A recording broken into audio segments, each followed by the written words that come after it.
This week on Impact, we've been looking closer at claims that persecution of Christians is worsening across Asia. According to a monitoring organisation, the problem has risen sharply over the past 5 years, with 1 in 3 Asian Christians now suffering high levels of persecution. For the first time, India, the world's largest democracy, has entered the World Watch List top 10, with allegations that Hindu extremists are acting with impunity and carrying out violent attacks on Christians and churches. Well, it's alleged that Hindu extremists are acting with impunity and carrying out these violent attacks. Filmed here, one incident cited by human rights group Alliance Defending Freedom in India happened 14 months ago in Tamil Nadu state. ADF say that a Christmas prayer and dedication meeting attended by 100 Christians came under attack from a group pelting stones. However, it wasn't the attackers who were arrested, but the injured pastor on charges of attempting conversions. ADF says the church remains locked by the police.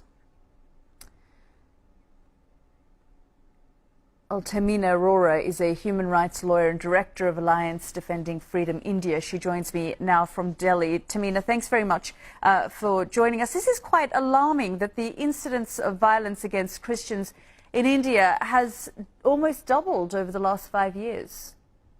Yes, it's shocking really that in spite of having constitutional safeguards, we see increasingly religious minorities and Christians in particular being targeted in such a fashion. You're right, numbers show that it has indeed doubled over the years.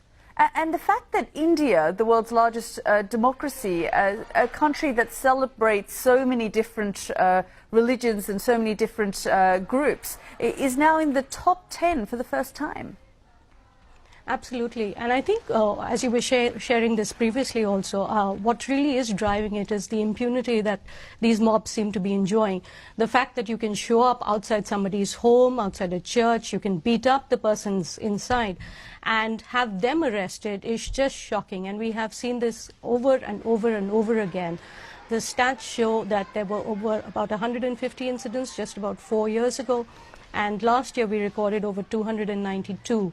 100 plus coming out from Uttar Pradesh alone. So really very disturbing stats for us. Why this impunity? Why are they emboldened, these mobs?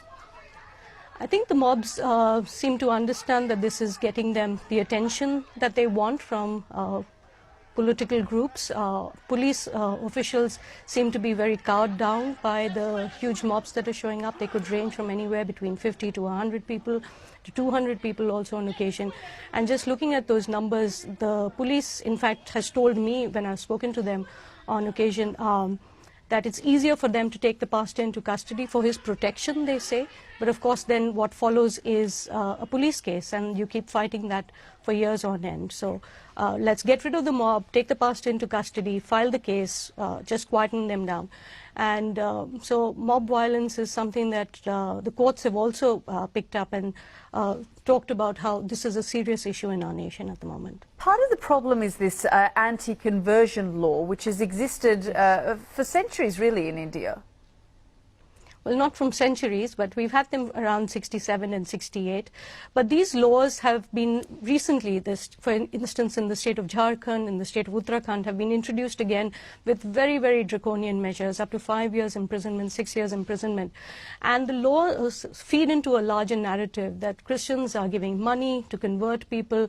This is a narrative that is heard over and over again from different parts of the country, even where laws do not exist. But we have yet to find one case where a Christian has been convicted under the law. So every year we ourselves are handling several cases where pastors have been accused under the act, but they eventually fall through. But it feeds the larger narrative. Last year there was a case that came to us of about 70 kids who were traveling for a Bible camp. And as they were going towards this camp, they were stopped at a railway station, stopped by the police on allegations that these children were being taken to be converted.